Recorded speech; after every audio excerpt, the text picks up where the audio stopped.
बिस्मिल्लाहिर्रहमानिर्रहीम। स्टार्ट करते हैं कैट संख्या 22 की पार्ट 3 की वीडियो को। इस पार्ट में हम लोग फार्माकोडायनामिक्स और क्लिनिकल यूजर डिस्कस करेंगे मुख्तलिफ सेडेटिव हिप्नोटिक्स के, यानी कि बेंजोडाइजेपीन्स, बार्बिटूरेट्स। तो इस चैप्टर में ओवरऑल बेंजोडाइजेपीन्स, बार्बिटूरेट्स और जी वाले जो ड्रग्स हैं उनको हम इकट्ठा लेकर चल रहे हैं। पार्ट 1 की वीडियो में फार्माकोकाइनेटिक्स देखी, पार्ट 2 की वीडियो में मैकेनिज्म ऑफ एक्शन देखा। अब पार्ट 3 की वीडियो में इन तीनों कैटेगरीज के फार्माकोडायनामिक्स देखेंगे हम और क्लिनिकल यूजर देखेंगे।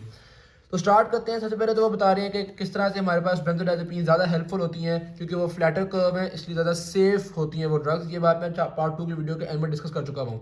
अब देखते हैं कि क्या क्या चीज़ें कॉज करवा रही हैं। अच्छा, इनमें एक बड़ी इंपॉर्टेंट चीज़ आती है डिसइनहिबिशन। अब समझने की बात ये है कि गाबा एक इनहिबिटरी चीज़ है, ठीक है। तो अब डिपेंड ये करता है कि किस तरह के न्यूरॉन्स हैं। अब मिसाल के तौर पर ये देखो, ये आपके पास एक न्यूरॉन है, ये आगे से रिलीज करता है गाबा। मैं मिसाल दे रहा हूँ आपको। और ये एक न्यूरॉन है, ये आगे से रिलीज करता है ग्लूटामेट। सही है। अब ग्लूटामेट क्या है? एक्साइटेटरी। गाबा क्या है? इनहिबिटरी। ठीक है, ये काम को डिप्रेस करता है। अब इनको कहाँ से इनको जो सिग्नल मिल रहे हैं वो किस न्यूरोट्रांसमीटर से मिल रहे हैं, ये भी बड़ा इंपॉर्टेंट है। अब गाबा बड़ा कॉमन है, तो समझ लो इन दोनों को गाबा ही से न्यूरोट्रांसमीटर मिल रहे हैं, यानी कि इनहिबिटरी सिग्नल्स मिल रहे हैं। सही है। अब क्या होगा? ये हैं आपके पास इनहिबिटरी न्यूरॉन जो कि काम को स्लो डाउन करते हैं। ठीक, इन इनहिबिटरी न्यूरॉन्स को गाबा इनहिबिट कर देता है। तो जब इनहिबिटरी न्यूरॉन्स को इनहिबिट करेंगे तो एज अ रिजल्ट ये इनहिबिशन नहीं हो सकेगी। ठीक है, या कह लो स्लो करने वाले न्यूरॉन्स को इनहिबिट करेंगे तो ये स्लो नहीं कर सकेंगे, जिसकी वजह से एक्साइटेशन कॉज हो जाएगी। सही होगी बात। इस प्रोसेस को यानी कि इनहिबिशन को भी हमने इनहिबिट कर दिया, इसको हम नाम देते हैं डिस इनहिबिशन। तो बाज़ औक़ात सेडेटिव हिप्नोटिक्स जो हम देते हैं उनमें क्योंकि ब्रेन में इस तरह के भी कुछ कॉम्बिनेशन मौजूद होते हैं, तो इस तरह की कुछ कॉम्बिनेशन की वजह से कुछ देर के लिए आपके पास एक्साइटेशन हो जाती है। इसको हम डिस इनहिबिशन भी कहते हैं, इसको हम पैराडॉक्सिकल इनहिबिशन भी कहते हैं। ठीक है, बड़ा इंटरेस्टिंग सा।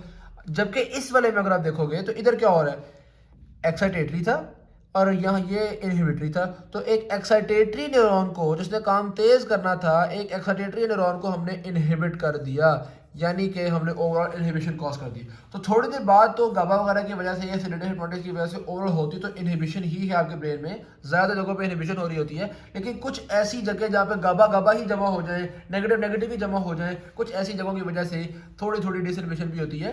तो अब जैसे मिसाल के तौर पर अल्कोहल को देखा जाए तो अल्कोहल्स क्या हैं तो सेडेटिव हिप्नोटिक्स, लेकिन जो एडिक्ट्स होते हैं जब ड्रग लिया जाता है तो थोड़ी देर के लिए एक एक्साइटेशन होती है, बंदा खुश खुश है, जी टुन हो गया, भूल गया माहौल सारा कुछ। ठीक, वो जो एक आरजी सी एक्साइटेशन है ये, और ज़्यादा पीता रहेगा वो डिप्रेशन का मरीज ही बनेगा, वो नींद की तरफ और इन चीज़ों की तरफ ही जाएगा। लेकिन थोड़ी देर के लिए वो जो एक्साइटेशन है उसकी वजह पैराडॉक्सिकल इनहिबिशन है।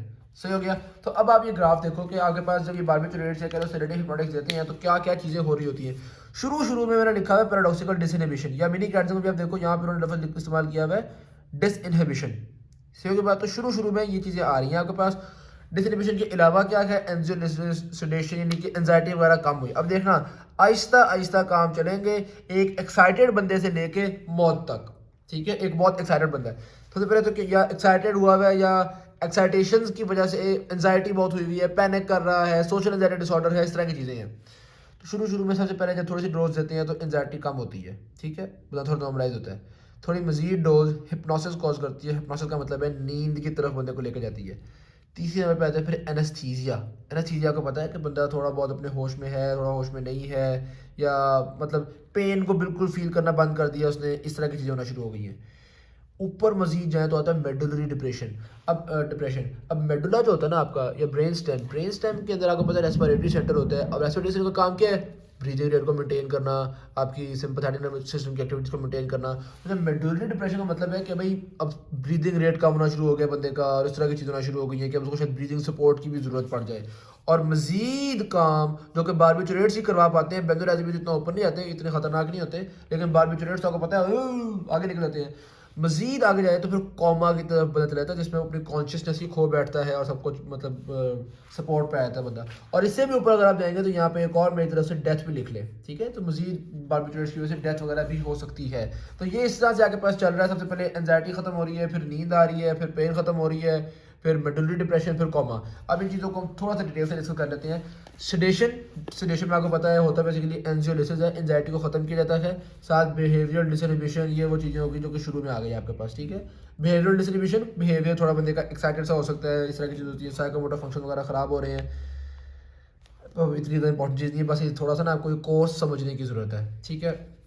हिप्नोसिस में नींद आएगी। अच्छा, अब इसमें ना सिर्फ नींद नहीं आती, देखो एक तो है नींद की ड्यूरेशन बढ़ गई, लेकिन आपको पता है आपकी नींद के अंदर एक नॉर्मल वेव नींद जा रही होती है, फिर एक आती है रैपिड आई मूवमेंट नींद, फिर नॉर्मल, फिर रैपिड आई मूवमेंट। ये रैपिड आई मूवमेंट वो वाला पार्ट होता है जिसके अंदर ख्वाब सबसे ज़्यादा आते हैं, बंदा जागता आमतौर पर इस वाले टाइम के अंदर है, ठीक है। ये बड़ी छोटी सी ड्यूरेशन के लिए आती है। अब आपका ओवरऑल समझ लो इतनी नींद थी जिसमें इतना टाइम था रैपिड आई मूवमेंट का। अब ये जो है ना जनाब वाली हिप्नोसिस, हिप्नोसिस सारी बात है नींद को इंक्रीज़ करता है, ठीक है। हिप्नोटिक है ना, तो नींद इंक्रीज़ करेगा, तो ओवरऑल नींद की ड्यूरेशन को बढ़ा देते हैं, लेकिन रैपिड आई मूवमेंट वाले ड्यूरेशन को कम कर देते हैं, क्योंकि रैपिड आई मूवमेंट वाले ड्यूरेशन में जाग आती है ना, तो वैसे ही चाहते हैं जाग ना आए बंदे को, ठीक। तो आप कह सकते हो ना सिर्फ नींद को बढ़ाया, बल्कि जो स्लीप पैटर्न था उसका भी काफ़ी हद तक टेढ़ा पेढ़ा किया काम इन्होंने, सही होगी बात। अलबत्ता जो एडवांस हिप्नोटिक्स हैं या न्यू हिप्नोटिक्स हैं जो कि बंदा सोने में इन्वॉल्व होते हैं, याद होगा आपको, ये स्लीप पैटर्न को कम इफेक्ट करते हैं, यानी कि इंसोम्निया को ट्रीट कर रहे हैं, बंदे की नींद बढ़ा रहे हैं, लेकिन ये पैटर्न का जो इतना ऊपर नीचे काम किया ना, पैटर्न को कम इफेक्ट करते हैं। तो ये एक अच्छी बात है हमारे पास, ये जो न्यू हिप्नोटिक्स हैं जिसमें ज़ोलपिडेम, ज़ेलप्लोन, एसोपिक्लोन वगैरह आते हैं, सही होगी बात। तो हिप्नोसिस के बारे में बस ये बात ध्यान रख लो, पैटर्न में क्या चेंजेस आ रही हैं। फिर आगे आपके पास एनेस्थीसिया, अब एनेस्थेटिक इफेक्ट्स भी आ रहे हैं, जो कि जारी बात है प्री ऑपरेटिवली हम यूज़ करते हैं, सर्जरी से पहले इस्तेमाल करते हैं। और एक अच्छी बात यह है कि एंटेरोग्रेट एमनेसिया भी कॉज कर देते हैं, यानी कि सर्जरी से पहले पेशेंट को दिया ना, अब एक तो तकलीफ नहीं होगी, दूसरा उसको वो जो बुरी यादें हैं सर्जरी की, लेके जा रहे थे, डॉक्टर कह रहे थे क्या मसला है, ये वो चीज़ें, ये बातें भी वो भूल जाता है, यानी कि उसकी मेमोरी डेवलप नहीं हो पाती उस टाइम में, सही होगी बात।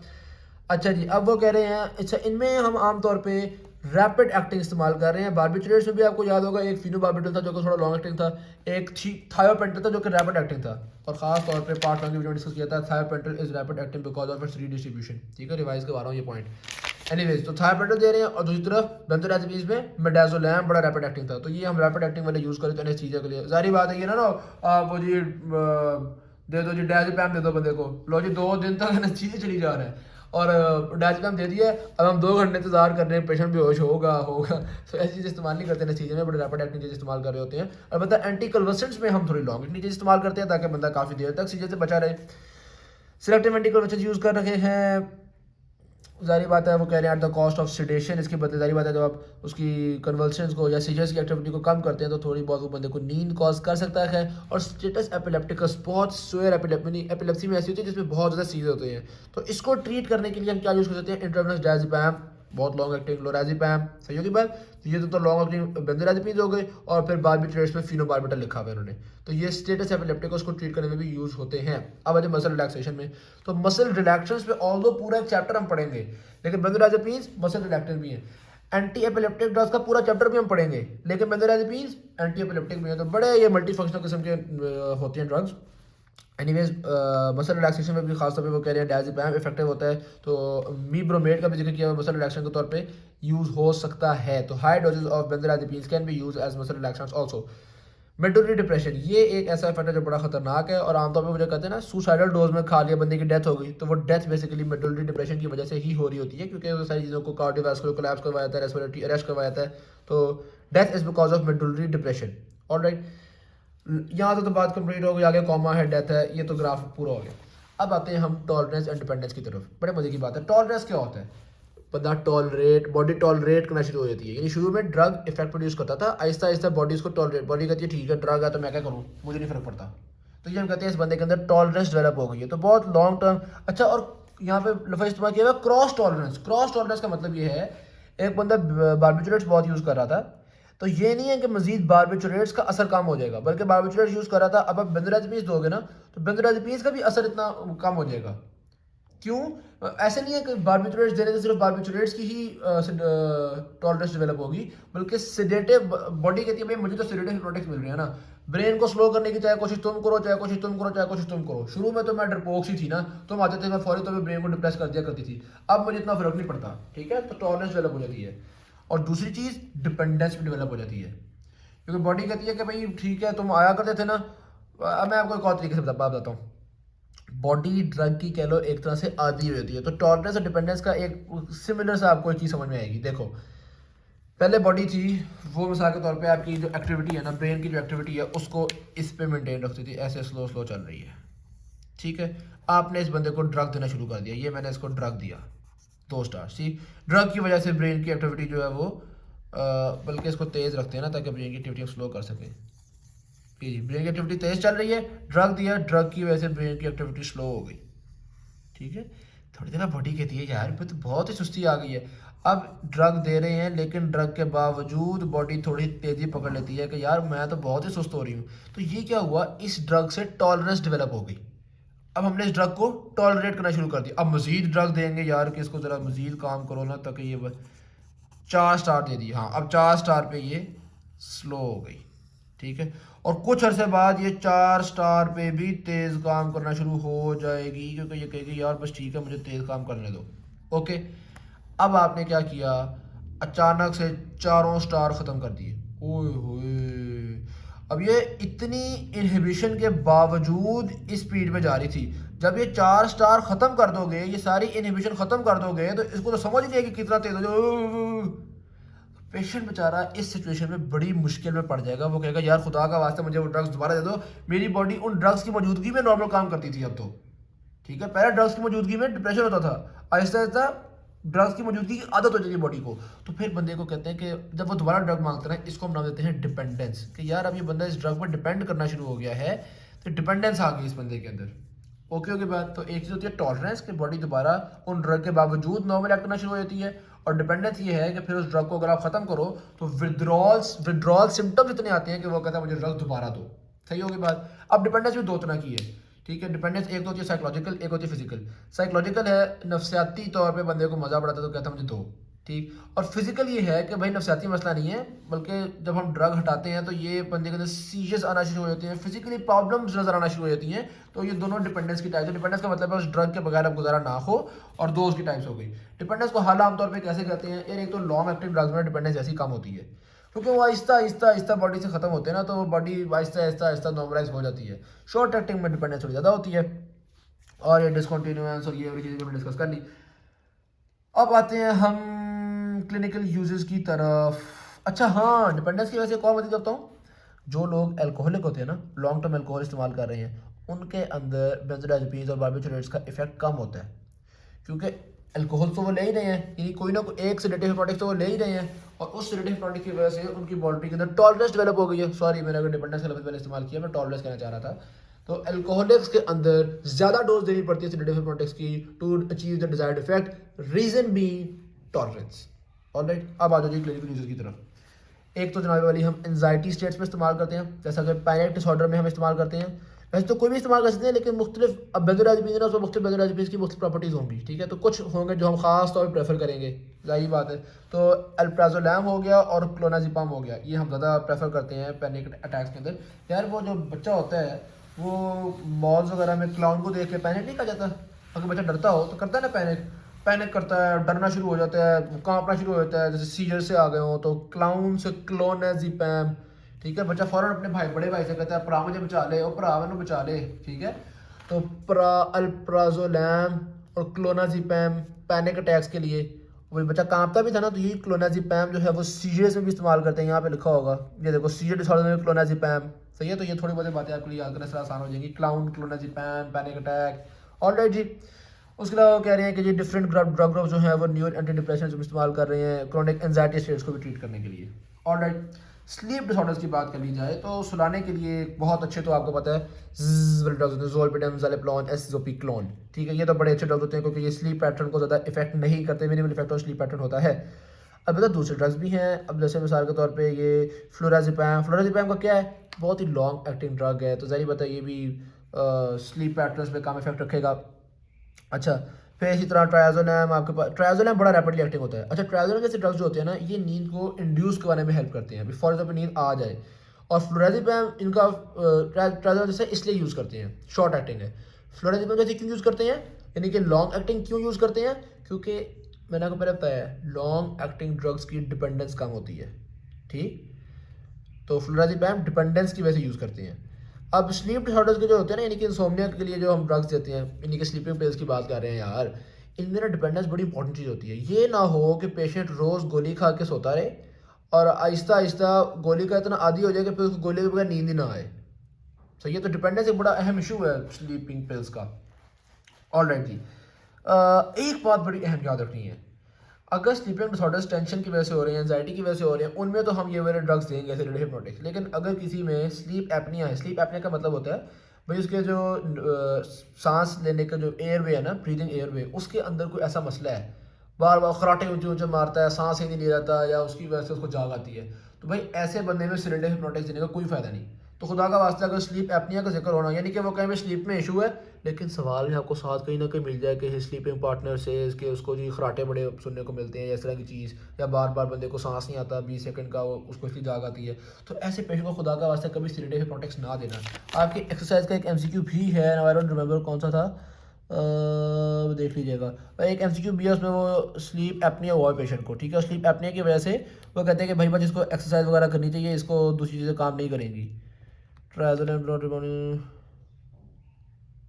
ये वाला है मेरा ख्याल है, क्वेश्चन नंबर 3 था। एनीवेज वो आप देख लीजिएगा, शायद क्वेश्चन नंबर 3। अच्छा जी, आगे चलते हैं जनाब वाली, हम स्लीप डिसऑर्डर्स को भी डिस्कस कर लिया। अदर यूजेस, अदर यूजेस में एक तो आपको बता दिया एनेस्थीसिया का कंपोनेंट होता है, पहले भी डिस्कस कर चुके हुए हैं हम। सीजर डिसऑर्डर में मैंने आपको बताया सीजर्स में क्लोनाज़ेपैम यूज़ करते हैं। मसल स्पैस्टिसिटी, मसल रिलैक्सन के तौर पर डायज़ेपैम को यूज़ कर रहे हैं।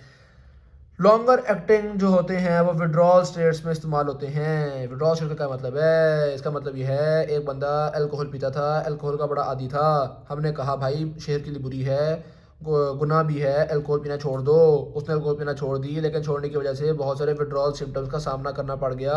ऐसे बंदे के विड्रॉल सिम्टम्स को ट्रीट करने के लिए हम थोड़ी देर के लिए बेंजोडाइज़ेपीन्स वगैरह देते हैं, ताकि बॉडी इसकी आहिस्ता आहिस्ता आदि थोड़ी बहुत, मतलब बेंजोडाइज़ेपीन थोड़ी तसल्ली हो जाएगी ना। अल्कोहल नहीं पिएगा लेकिन फिर भी तसल्ली हो जाएगी, तो आहिस्ता आहिस्ता फिर अल्कोहल छुड़वा देंगे उसको। तो अल्कोहल छोड़ने से जो बुरे असरात आ रहे होते हैं, मतलब बंदा मुश्किल में आ रहा होता है ना, तो उन चीज़ों को ट्रीट करने में हम आसानी हो जाती है।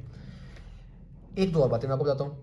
एक बात मैंने बताई थी, जो लोग अल्कोहल पी रहे होते हैं उनको ज़्यादा सेडेटिव हिप्नोटिक्स देने पड़ते हैं, क्योंकि उनको तो कुछ ना कुछ डिपेंडेंस टॉलरेंस डेवलप हुई होती है। दूसरा, जो ओल्ड एज पेशेंट्स होते हैं उनके अंदर हमें कम डोज देनी चाहिए, क्योंकि ओल्ड एज पेशेंट्स के अंदर मेटाबॉलिज्म की सलाहियत कम हो चुकी होती है, तो उनमें थोड़ी डोज दिया करो।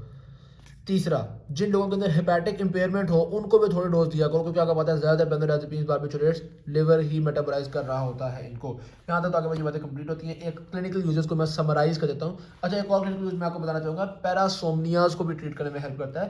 पैरासोमनियाज बच्चों के अंदर मुख्तलिफ तरह की स्लीप वॉकिंग हो गया और इस तरह की चीज़ों के अंदर आ रही होती हैं, ठीक है। यहाँ पे बायपोलर डिसऑर्डर्स का भी जिक्र किया गया है, उसको भी ट्रीट करने में रोल प्ले करेगा। हनी सिंह को मेरे ख्याल हुआ था बायपोलर डिसऑर्डर। अच्छा जी, तो अब निमोनिक हमारे पास आ जाता है। आपको समद बॉन्ड का पता है? पता ही होगा यार, वो कारपेट पेश करते हैं समद बॉन्ड से, ठीक है। तो आपने समद बॉन्ड नहीं, आपने समद बाप याद करना है, समद का भी बाप, ठीक है। और आगे आई याद कर लो तो आपकी अपनी मर्जी है, ना याद करो तो भी आपकी अपनी मर्जी है। S stands for status epilepticus, ठीक हो के बाद। A stands for alcohol withdrawal,